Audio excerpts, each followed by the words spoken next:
सभी का स्वागत है। मैं हूं सुमित। वीकली एक्सपायरी से पहले भारतीय बाजारों में लगातार चौथा दिन जबकि भारतीय बाजारों में तेजी देखने को मिली और जो तेजी का सिलसिला है वो 31 तारीख से आप कह सकते हैं टू बी वेरी प्रिसाइज चलना शुरू हुआ। निफ्टी करीब करीब 17,700 नहीं 17,070 के जोन में था उस समय और आज 17,970 के जोन में पहुंच चुका है। तो करीब करीब 800-900 अंकों की तेजी लोज से 31 दिसंबर के देखने को मिली और 4 सत्रों में ही 750 अंकों की एक शानदार तेजी निफ्टी में देखने को मिल रही है। ये तेजी निफ्टी बैंक मेजरली डोमिनेट कर रहा है कि निफ्टी बैंक में एक बढ़िया शॉर्ट कवरिंग आ रही है। जो स्टॉक अब तक मेजरली शॉर्ट साइड पर थे वहीं पर ही ज्यादा शॉर्ट कवरिंग बनते हुए दिखाई पड़े। AU small finance bank, RBL bank, बंधन बैंक, ये वो नाम, एचडीएफसी बैंक, बजाज फाइनेंस, ये कुछ ऐसे नाम है जहां पर शॉर्ट्स भी थी और अब ट्रिगर भी मिल रहे हैं। तो ट्रिगर के दम पर इनमें एक बढ़िया शॉर्ट कवरिंग भी आते हुए दिखाई पड़ रही है। इसके अलावा बाकी जो दिग्गज हैं वो तो चल ही रहे हैं। मिसाल तौर पे एशियन पेंट्स, पीडी लाइट्स जहां पर खरीदारी देखने को मिली रही है। टीसीएस आज थोड़ा बैकफुट पर आया और इन्फोसिस भी थोड़ा सा बैकफुट पर आता हुआ दिखाई पड़ा क्योंकि बड़ी तेजी ऑलरेडी दिखा चुका है। तो तेजी के बाद थोड़ा सा ईज आउट होते हुए दिखाई पड़ रहे हैं। आज सरप्राइज तौर पे टाटा कम्युनिकेशन शानदार तेजी 1500 के ऊपर पहुंचता हुआ दिखाई पड़ा। एक अच्छी तेजी वहां बनते हुए दिखाई पड़ी। एफएनओ में और भी बहुत सारे नाम थे जहां पर आज के सत्र में अच्छा मूव देखने को मिल रहा था। एयू स्मॉल फाइनेंस बैंक उनमें से एक है। करीब करीब 8% की तेजी यहां बनते हुए दिखाई पड़ी। टॉप गेनर्स में एफएनओ के शुमार था। सिंजिन में एक अच्छी खरीदारी थी। 4% के आसपास की बढ़त यहां देखने को मिली। लेकिन हाँ, अभी भी इंडिविजुअल स्टॉक स्पेसिफिक स्टोरीज जो है वो ज्यादा पैन आउट होते हुए दिखाई पड़ रही हैं। आज की पूरी तेजी का दारोमदार जो था वो तो निफ्टी बैंक के ऊपर ही दिखाई पड़ेगा जहां पर आपको एक जबरदस्त खरीदारी थी। ऑयल एंड गैस सपोर्ट कर रहा था। फर्टिलाइजर के अंदर खरीदारी थी। पेपर शेयरों में खरीदारी थी। सिलेक्टिव शुगर शेयरों में खरीदारी थी। केमिकल के सिलेक्टिव शेयरों में खरीदारी थी। तो ये कुछ ऐसे स्पेस है जहां देखने को मिला। पावर फार्मा जहां पर थोड़ी बहुत प्रॉफिट टेकिंग आज के सत्र के अंदर बनते हुए दिखाई पड़ी। लेकिन अलग अलग सेक्टर सब सेक्टर्स वो थे जहां पर खरीदारी का दौर बनता हुआ दिखाई पड़ रहा था। चलिए सवाल जवाब का सिलसिला शुरू करते हैं। बातचीत करते हैं कुछ सवालों को लेकर। सबसे पहला सवाल, दोस्तों, अगर आप बाजार में अपना पैसा इन्वेस्ट करना चाहते हैं तो अभी जुड़े एंजल ब्रोकिंग के साथ में, क्योंकि यहाँ आपको मिलती है एक अच्छी एडवाइस और भरोसेमंद सर्विस और यहाँ अकाउंट ओपन करना भी है बिल्कुल फ्री ऑफ कॉस्ट। तो आज ही जुड़े एंजल ब्रोकिंग के साथ में। अकाउंट ओपनिंग लिंक डिस्क्रिप्शन में है। आज ही अपना अकाउंट ओपन कराएं। कल की तरह आज फिर सोना कॉमस्टार के ऊपर दिया। सर कल भी यही जवाब था मेरा और आज भी मैं एक ही बात बोलूंगा कि सोना कॉमस्टार के लॉन्ग टर्म एवेन्यूज को देखने के लिए एटलीस्ट आपको कुछ क्वार्टर देने पड़ेंगे। एक क्वार्टर 2 क्वार्टर में आपकी लॉन्ग टर्म एवेन्यूज को डिसाइड नहीं कर सकते हैं। कुछ समय आपको देना पड़ेगा स्टॉक को लेकर। दूसरा, सिचुएशन बहुत हद तक फेरबदल दिखाएगी जैसे इनके क्वार्टरली नंबर्स आएंगे और कुछ रिव्यूज हो जाएंगे क्योंकि अभी 1-2 क्वार्टर के अंदर ये सिचुएशन क्लियर नहीं हो सकती कि कितना इनका अभी समय बाकी है और कितना अभी इनको और काम करना है इसके ऊपर। तो लाइक वाइज थोड़ा आप समय दीजिए, वो ज्यादा बेटर है। हालांकि सो फार ब्रोकर हाउसेस बहुत पॉजिटिव है इस कंपनी को लेके। सो फार ब्रोकर हाउसेस का मानना है कि एक अच्छे नंबर्स यहाँ पर कंपनी पोस्ट कर सकती है। ये कई सारे करार कर रहे हैं। टेस्ला ऐसी कंपनियों के साथ इनकी करार की खबरें भी आ रही हैं। तो ये एक ट्रिगर के तौर पर नियर टर्म में कामकाज कर रहा है। तो वो ट्रिगर भी है और सिचुएशन भी है, इसलिए अभी शायद मूव देखने को मिल रहा है। लेकिन हाँ, गोइंग फॉरवर्ड क्रूशियल पार्ट तभी आएगा जब आप ये मान के चलेंगे कि एटलीस्ट 2-4 क्वार्टर के नंबर या 5 क्वार्टर या 6 क्वार्टर के नंबर आ जाए, तब ज्यादा बेटर सिचुएशन आपको आते हुए दिखाई पड़ेगी। उसके बाद आप कॉल ले सकते हैं। एकाएक मेरा फेसबुक लाइव आना बंद हो गया। डायरेक्टर साहब प्लीज मुझे सवाल भी भेज दिएगा क्योंकि कुछ सवाल मुझे दिखने बंद भी हो गए हैं। लेकिन आखिरी सवाल मुझे वही दिखा था सोना कॉमस्टार वाला जिसके ऊपर खरीदारी की बातचीत यहाँ पर हो रही थी। खैर कुछ सवाल जो आने शुरू हुए हैं मेरे पास, डॉक्टर साहब जो भेजेंगे थोड़ी देर में, जिनके ऊपर आज आपको नजर रखनी होगी। उसमें से 2-3 इंटरेस्टिंग नाम बैंक्स, आईसीआईसीआई, एचडीएफसी, इन दोनों पर बातचीत हो रही है कि क्या करना चाहिए। देखिए सर, रणनीति साफ है कि HDFC bank short covering candidate तो है ही, साथ साथ one of the finest largest bank भी है। तो उससे आपसे भी आपको सोचना नहीं पड़ता। कुछ समय पहले हमारे साथ एक जानकार बाजार के जुड़े थे। उन्होंने तो इसमें यही बात बोली थी कि आप मेजरली सारे लार्ज कैप बैंक्स में, SBI, ICICI, HDFC bank, Bajaj finance, इन चारों के ऊपर में पोजीशंस को लॉन्ग साइड पे ऐड कर सकते हैं। किसी फॉल में आप इन्हें ऐड करिए, एक बेहतर रणनीति के तौर पे वो आपको बनते हुए दिखाई पड़ेंगे। चलिए कुछ सवाल अब मेरे पास आने शुरू हुए हैं। सबसे पहला नाम एसजेएस इंटरप्राइजेज। शर्मा साहब, आज सुबह एक कॉलर भी था और उस समय पर गौरव बिस्सा हमारे साथ मौजूद थे एलकेपी सिक्योरिटीज के। उन्होंने ये तो कहा है कि टेक्निकली तो चार्ट सही दिख रहा है, आप मीडियम टर्म के लिए होल्ड कर सकते हैं। फंडामेंटली ऑब्वियसली बात है, 1 क्वार्टर 2 क्वार्टर के नंबर तो आने दीजिए, अभी तो हाल की लिस्टिंग, कुछ भी कह नहीं सकते इनके बारे में। लेकिन हाँ, टेक्निकली उन्होंने राय यही दी कि आप बने रहिए। और फिर एक बात, किसी भी आईपीओ के लिए जो हाल में आंखे गए हैं, अगर आपने लिस्टिंग गेन के लिए लिया था तो लिस्टिंग गेन पे लेकर निकल जाइए, और अगर आपने लंबी अवधि के लिए लिया था तो ऑब्वियसली पढ़ाई करके लिया होगा, उस हिसाब से आप इसके अंदर बने रहिए, वो ज्यादा बेटर है, आपकी जो पढ़ाई कहती है। लेकिन ये लिस्टिंग के लिए लिया था और लॉन्ग टर्म इन्वेस्टर बन गए, वो थोड़ी सिचुएशन क्रिटिकल होती है, उसको आप जरूर आइडेंटिफाई कर लीजिएगा। Infrastructure which stock at CMP for long? Infrastructure में सर बहुत ही टिपिकल सवाल है। इंफ्रास्ट्रक्चर में ऐसी कोई कंपनी है नहीं जिसको दम देखा जाए जिसके अंदर, मतलब कोई ऐसी कंपनी आप आइडेंटिफाई कर लीजिए। मतलब इनफैक्ट ऐसे ऐसे बहुत सारे ग्रुप्स को मैं जानता हूं जिन्होंने इंफ्रास्ट्रक्चर में जैसे जैसे फोरे किया बर्बाद हुए, उनकी सिचुएशन खराब हो गई, नॉट बर्बाद हो गए बेसिकली। लेकिन सर इंफ्रास्ट्रक्चर में जाना है तो मेजर के साथ जाइए, L&T is the best. Obviously बात है, कोई भी प्रोजेक्ट होगा, इनके इक्विपमेंट लगेंगे, ये होंगे वहां पर मेजर कॉन्ट्रैक्टर होंगे, तो इनके केस में, और प्लस आपको IT का मजा भी मिलेगा L&T के अंदर अगर आप जाते हैं तो ज्यादा बेटर ये सिचुएशन रहेगी। छोटी कंपनियों में NCC, दिलीप, सद्भाव, GMR, ऐसे बहुत सारे नाम है, लेकिन सब में डेट है, सब में मोमेंटम आता है, बाकी तो कोई एक तरफा तेजी आती नहीं, तो उसके हिसाब से आप यहाँ कॉल ले सकते हैं। सतीश जी का सवाल है HDFC लाइफ से स्ट्राइड्स फार्मा, टाटा कंज्यूमर। अरे बाप रे, ये तो बहुत लंबी सूची है। सतीश जी, एक कोई चुनता है HDFC लाइफ, क्योंकि उसमें सबसे ज्यादा सवाल आ भी रहे हैं, बहुत लोग फंसे भी हुए हैं। सर देखिए, HDFC लाइफ 290 रुपए का इश्यू प्राइस था, 600 रुपए के आसपास अभी ट्रेड कर रहा, 650 रुपए, वहां से दुगना रफली 3 गुना हो चुका है। 2017 में IPO आया था। हर तेजी में स्टैंडर्ड लाइफ का स्टेक सेल होता है, तो वो एक बड़ा कंसर्न है ही, ओवरहैंग बेसिकली बना हुआ है। इसके अलावा कंपनी में तो सो फार कोई दिक्कत मुझे दिखती नहीं, और कारोबार में भी सो फार मुझे कोई दिक्कत दिखती नहीं। डिसबर्समेंट में प्रॉब्लम आ रही है कि हाँ, ये मान सकते हैं कि जैसे जैसे कोविड केसेस बढ़ेंगे वैसे वैसे इनके ऊपर लोड ज्यादा बढ़ेगा, इन्हें क्लेम ज्यादा देने पड़ेंगे। क्लेम 1 साल होंगे, 2 साल होंगे, 3 साल होंगे, प्रीमियम हर साल होता है, इसका आप ध्यान रखें और उस हिसाब से कॉल लीजिए। अगर आपका टाइम फ्रेम बड़ा है तो आप बने रहिए। एक कंसर्न जो दिख रहा है नियर टर्म में वो यही है कि इसकी इक्विटी साइज बहुत बड़ा है, 370 करोड़ शेयर है बाजार में, लेकिन फिर भी और बड़े बड़े दिग्गजों से बहुत कम है। तो सो फार कोई ऐसा इशू मुझे दिख नहीं रहा, बाकी समय बताएगा नंबर्स के हिसाब से क्या प्रॉब्लम है। ओके, अशोक लेलैंड, इंद्रनील चक्रवर्ती साहब का सवाल है। चक्रवर्ती साहब, आज सुबह गौरव से ही बातचीत हुई, तब ये सवाल आया था अशोक लेलैंड का। उन्होंने भी यही कहा था कि आप इसके अंदर बने रह सकते हैं, एवेन्यूज में तो कोई दिक्कत नहीं है, टाइम फ्रेम दीजिए तो पैसा बन भी सकता है, लेकिन medium term, obviously long term के लिए इसको नहीं। लॉन्ग टर्म के लिए बहुत अच्छे नाम ऑटो में है, उनको आप देखिएगा जिनकी स्टोरी इंटैक्ट है। अशोक लेलैंड के लिए मीडियम टर्म आप एटलीस्ट अपनी पोजीशंस को होल्ड कर सकते हैं। हेमंत पटेल साहब का सवाल है, Greaves cotton, what about future? Patel साहब, इस कंपनी को तब से ट्रैक कर रहा हूं जब एक जमाने में उसको लोग कॉटन ही कंपनी समझते थे, तब ये भी, क्योंकि ग्रीव्स के नाम से कपड़े भी आते थे, लेकिन ये वो नहीं है, इंजन बनाने वाली कंपनी है, मिग जैसी कंपनी इसके लिए इंजन बनाती है, और बहुत रिसेंटली ये भी खबरें थी कि ये बायोफ्यूल से रिलेटेड इंजन भी बनाना शुरू करेंगी, तो इन सब के ट्रिगर में चला भी था। एक तरफा तेजी दिखाने के बाद आप फंसे हैं शायद ऊपर के लेवल पर। बेटर यही कि होल्ड करिए, सो फार तो कंपनी खराब नहीं है, लेकिन मीडियम टर्म लायक ही ये स्टॉक है, मोमेंटम को चेज करके उसके हिसाब से निकलिएगा, वो ज्यादा बेटर रहेगा। Okay, Tata com long term, Rana साहब, अगर आपने मुझे पहले कभी सुना है तो ये नाम मेरे मुंह से आपने कई बार सुना होगा। मैं स्टॉक को कई बार बोल चुका हूं। 1170 रुपए का लेवल हमेशा ध्यान रखिएगा, वो लेवल के आसपास मिले आप खरीदारी करिएगा। 1270 लेवल वो लेवल है जहां पे रिसेंटली ब्लॉक हुआ था, एग्जिट हुआ था। F&O में आने में थोड़ा कंसर्न रहेगा, लेकिन कंपनी में कोई दिक्कत नहीं है। ये सब बातें मैं दोहरा रहा हूं, पहले ही बोल चुका हूं, आज भी यही बोलूंगा, बने रहिए, कोई दिक्कत नहीं है। लॉन्ग टर्म पोर्टफोलियो लायक स्टॉक है ये। इतना याद रखिएगा कि TTML को बाजार 45,000 करोड़ की मार्केट कैप दे रहा है, और टाटा कम्युनिकेशन को 42,000 करोड़ की मार्केट कैप दे रहा है, जबकि TTML में 1200 करोड़ का लॉस है साल का, और टाटा कम्युनिकेशन में 1000 करोड़ का प्रॉफिट है साल का।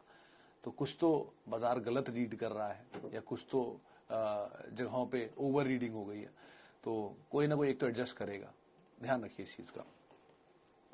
ओके, आगे बढ़ते हैं। IEX and Mrs Bector food for long term. Dev साहब, IEX के केस में ऑलरेडी बहुत बड़ी तेजी आई है, बहुत बड़ी तेजी। आप चार्ट से ही अंदाजा लगा लेंगे, अगर आप गूगल करके इसके चार्ट भी देख लेंगे तो ये जो दाम आप देख रहे हैं ये बोनस के बाद के दाम है, और इतनी बड़ी तेजी इतने कम समय में आना इज नॉट गुड किसी भी स्टॉक के लिए। और क्योंकि अब इक्विटी डाइल्यूट हुई है तो ऑब्वियसली प्रॉफिट बटेगा बहुत सारे शेयर होल्डर्स में, और वो ईपीएस अपने आप ही कम कर देगा, पी महंगा कर देगा, तो महंगा शेयर हो जाएगा। यहाँ नहीं, नीचे के दाम पर ये शेयर अच्छा है, कंपनी अच्छी है, कंपनी में दिक्कत नहीं है, बस महंगा शेयर है एक। दूसरी तरफ आपने बात की थी कहाँ गया, मिसेस बेक्टर। मिसेस बेक्टर के केस में भी एंसिलरी सप्लायर्स हैं, बेसिकली सर्विसेज प्रोवाइड कराते हैं to the main QSR companies. उससे बेटर ब्रिटानिया, अगर इसी सेक्टर में जाना चाहते हैं तो क्यूएसआर में जुबलेंट, ये दो सबसे ट्रस्टवर्दी नेम है, एनी डे इनको आप चुन सकते हैं। इनके अलावा आप जाना चाहते हैं और मीडियम टर्म के लिए लेना चाहते हैं तो दोनों मीडियम टर्म के लिए ठीक ठाक ही हैं, उसके हिसाब से आप कॉल ले सकते हैं। 5 stocks for long term investment apart from top 10 Nifty 50 stocks. अच्छा मिश्रा साहब, चलिए नया आपने एक इसमें तर्क लगा दिया। ओके, तो आप ऐसा समझिए कि टॉप 5 निफ्टी कंपनियों को अगर मैं हटा देता हूं तो आप हर उन कंपनी को चुन सकते हैं जो सेकंड बेस्ट है। बेस्ट तो आ गई टॉप 5 में, मिसाल के तौर पे एशियन पेंट वैसे टॉप 5 में नहीं आता, आप उसे चुन सकते हैं। जो सेकंड बेस्ट कंपनीज हैं किसी भी सेक्टर की, उनको आप चुन लीजिए, बर्जर, एशियन, पीडीलाइट, ये 3।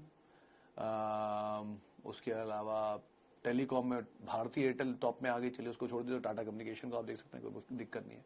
रियल स्टेट में से इंडिया बुल्स, रियल स्टेट में दिक्कत नहीं दिख रही सो फार, तो नंबर इंप्रूव हो ही रहे हैं, बाकी देखते हैं क्वार्टरली नंबर्स के बाद क्या सिचुएशन बनती है। उसके अलावा अलग अलग सेक्टर से आप खुद ही, बाटा नहीं आता उसमें टॉप कंपनीज में, रिलैक्सो भी नहीं आता लेकिन पहले बाटा है ऑब्वियसली, कोलगेट नहीं आता, एचयूएल को चलिए आपने शामिल कर भी लिया एफएमसीजी में से तो भी, तो ऐसे करके आप किसी भी सेक्टर की, यूनाइटेड स्पिरिट्स नहीं आता, आप उसको आराम से एक्यूमुलेट कर सकते हैं, जितना चाहे एक्यूमुलेट कर सकते हैं। एचडीएफसी लाइफ भी नहीं आता रादर। तो ऐसे बहुत सारे नाम है जो टॉप 10 में नहीं है, आप उनको एक्यूमुलेट कर सकते हैं अच्छे अच्छे लेवल पर, नीचे मिलते रहे, आप धीरे धीरे उन्हें ऐड करते रहे। इवन ओरेकल को भी आप भूलिएगा मत, ओरेकल फाइनेंशियल कंपनी खराब नहीं है, बस उसके बाद प्रॉब्लम क्या है कि वो रेंज में रहती है, नीचे 1700 1800 और ऊपर की तरफ वो 4200 4300 की रेंज दिखाती है। अभी रेंज के बीच के हिस्से में थोड़ा थोड़ा ऐड कर सकते हैं, नीचे के हिस्से में आप फाइनल ऐड भी कर लीजिए, कोई दिक्कत नहीं है इसके अंदर। ओके, आगे बढ़ते हैं। विक्की विश्वकर्मा साहब का सवाल है, मैकडॉवल होल्डिंग के बारे में बात करें। सर, मैकडॉवल होल्डिंग के केस में एक ही ट्रिगर जो हर तरफ आपको सुनाई पड़ता है वो ये कि इस कंपनी के पास मैकडॉवल्स के शेयर हैं, इस कंपनी के पास यूनाइटेड ब्रिवरीज के शेयर हैं जिनकी स्टॉक वैल्यू बहुत सारी है और इस कंपनी की मार्केट कैप इतनी कम है। यही आपने हर जगह पढ़ा होगा अगर आपने इसके बारे में कहीं सुना है तो। मैं अगर मतलब मुझे अगर कहीं कुछ चुनाव करना भी होगा तो पहले मैकडॉवल क्यों नहीं, यानी यूनाइटेड स्पिरिट्स क्यों नहीं, जिनके शेयर उनके पास हैं। इसकी होल्डिंग वैल्यू के अंदर जो शेयर इनके पास हैं वो ऑलरेडी अलग अलग एजेंसीज के पास हैं जो पैसे की उगाही में अपने पास ले सकते हैं। तो जब तक वो उन पर क्लियर टाइटल नहीं मिलता तब तक आप नहीं कह सकते ये शेयर इनके हैं कि नहीं। दो, इसी ट्रिगर पे शेयर आमतौर पर चलता है, लेकिन लॉन्ग टर्म स्टोरीज को इंटैक्ट अगर आपको प्ले करना है कभी भी तो लिकर में United Spirits is the best. आप ऐसे समझ लीजिए कि ये सेक्टर ही एवर ग्रोइंग है वन, और उसमें भी पहला नाम यूनाइटेड स्पिरिट्स क्योंकि लीडर है। दूसरे में आज सुबह गौरव सर कह भी रहे थे कि रेडिको, ग्लोबस, जीएम, ये 3 नाम ऐसे हैं जो कि सेकंड टियर लिकर कंपनीज में आते हैं। इनमें से कोई भी एक, तो leader United Spirits, second best कोई भी एक चुन लीजिए और बने रहिए, बेस्ट है। क्यों ऐसा रिस्क लेने में लगे, क्योंकि वो सिर्फ डबल डिजिट में शेयर है इसलिए आपको लग रहा है कि बहुत अच्छा है आप ले लीजिए उसको, जरूरी नहीं है सर। अच्छी कंपनी चुनिए, रिस्क फ्री रहिए और रिटर्न कम भी आए चलेगा लेकिन एटलीस्ट दिक्कतें ज्यादा नहीं होंगी आपको। Okay sir, house hold plastic companies product, Malik साहब इसमें 2-3 नाम आते हैं। नीलकमल प्लास्टिक्स है, वैसे तो वॉल्यूम कम होता है थोड़ा ध्यान संभल के रहिएगा इसमें, और बहुत बड़ी तेजी दिखाई भी है उसने। सुप्रीम इंडस्ट्रीज भी है, वो क्रेट्स एंड प्लास्टिक्स बनाती है। लेकिन अमंग ऑल अगर आप पढ़ना चाहते हैं तो एक बार पढ़िएगा एशियन पेंट्स के बारे में। Asian paints house hold products के अंदर एंटर कर चुकी है और वो एक बड़ा ट्रिगर बन के आ रहा है इस कंपनी के लिए, जिसकी वजह से तेजी है। एशियन पेंट ने पेंट में तो मार्केट डोमिनेंस है ही इनका, अब ये धीरे धीरे क्या कर रहे हैं, हाउसिंग सोल्यूशंस प्रोवाइड करा रहे हैं, यानी कि घर के दरवाजे से एंटर करने तक आगे जो भी चीजें होंगी वो एशियन पेंट ही करेगी। तो वो कंपनी के लिए एक अच्छा ट्रिगर बन रहा है, तो उसको देख लीजिए, वो बुरा प्ले नहीं है इस कामकाज में अगर खेलना चाह रहे हैं तो। बाकी 2 नाम आपको बताई दिए, आप उसके हिसाब से देख सकते हैं। Praj industries to buy now for long term, if not then best mid cap stock to buy now. Aman साहब, मैं बेस्ट कैसे बता दूं, कल को नहीं चला आप कहेंगे ये तो बेस्ट था ही नहीं। बेस्ट क्या होता है किसी को क्या पता। आपको लगता है प्राज इंडस्ट्री अच्छा है, हाँ जरूर खरीदारी कर लीजिए, कोई मनाही तो नहीं कर सकता। अगर आप आप किस सेक्टर में जाना चाह रहे हैं, आपका एम क्या है, कितने समय के लिए बने रहेंगे, आप किस थीम को प्ले करना चाहते हैं, आपका गोल क्या है, सब मैं कैसे बताऊं? तो बेस्ट भी वही बता पाएगा जो आपके गोल जानता होगा, वो मतलब आप ही हुए खुद।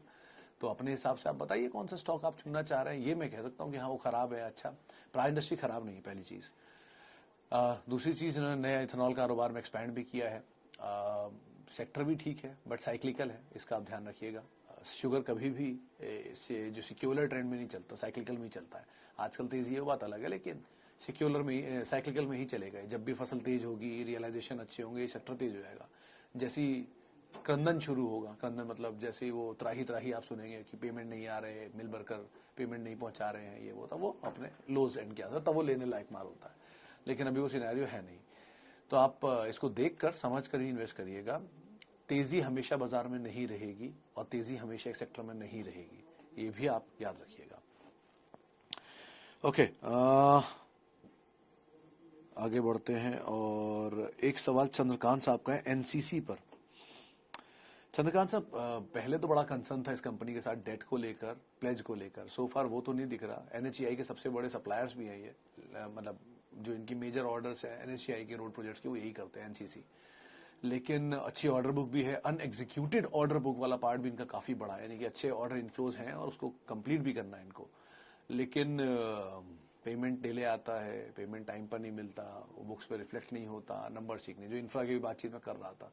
सो फार ठीक है, आपके पास है, आप बने रहिए, तेजी मिले निकलते रहिए, अच्छा रीजनेबल प्रॉफिट मिल जाए 30-35% का तो आप निकल जाए। मोमेंटम को चेज करिएगा, बेसिकली ये मोमेंटम वाले ही स्टॉक होते हैं इंफ्रा में। इंफ्रा में एग्जांपल देता हूं, कुछ समय पहले बाजार में ऐसी खबरें उठी थी कि दिलीप बिल्डकॉन का कुछ स्टेक अदानी ग्रुप खरीदेगा, तब वो 740 रुपए पर था और ये खबर जोर शोर से मीडिया गलियारों में चल रही थी। उसके बाद वो खबर भी निकल गई, फिर वही खबर आई कुछ दिन बाद की दिलीप बिल्डकॉन से रिलेटेड ऑफिशियल्स को पकड़ा गया। आज वो शेयर ईयर लो पर है, कितना 420 या 430 रुपए है। तो स्टॉक सेम है, मीडिया भी सेम है, खबरें भी बहुत हैं, लेकिन भाव बदल गए। तो इसीलिए जरा ध्यान संभल कर ही इसमें कॉल लीजिएगा। इंफ्रा हमेशा से ऐसे ही रहता है, इसमें कभी भी न्यूज फ्लो कैसे भी आते हैं और चीजें फंस जाती हैं। ध्यान संभल कर ट्रेड करिए। ऐसे बहुत एग्जाम्पल हैं। सत्यम स्कैम जो हुआ था उसमें भी मीडिया में इंफ्रा में ही एंट्री की गई थी मेटास के थ्रू, जिसमें फंसे थे। और ऐसे बहुत सारे प्रोमिनेंट ग्रुप हैं जो जैसे जैसे एक्सपैंड करते गए इंफ्रा में वैसे वैसे फंसते गए। तो ध्यान संभल के आप ट्रेड करिए, वही सबसे बेहतर है। चलिए अब एक सवाल और लेता हूं जानने से पहले, वो है किस पे बात करूं जो ज्यादा से ज्यादा लोगों को कवर कर ले।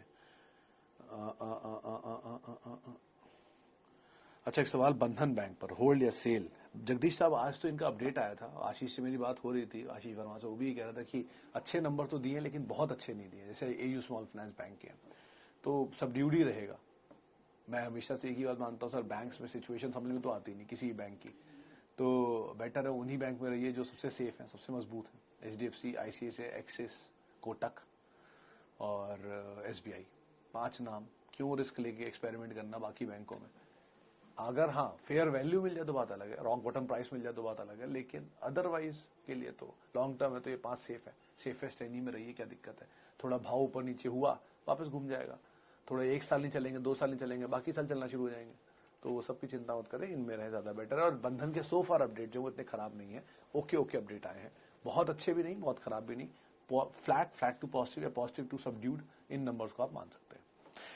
चले, फिलहाल अब इतने ही सवालों को मैं शामिल करूंगा। आज फेसबुक चल नहीं रहा था तो ज्यादा सवाल में शामिल कर भी नहीं पाया। और बहुत बहुत शुक्रिया उन सभी लोगों का जिन्होंने हमसे सवाल पूछे, बहुत बहुत माफी उन सभी लोगों से जिनसे आज हम बातचीत नहीं कर पाए।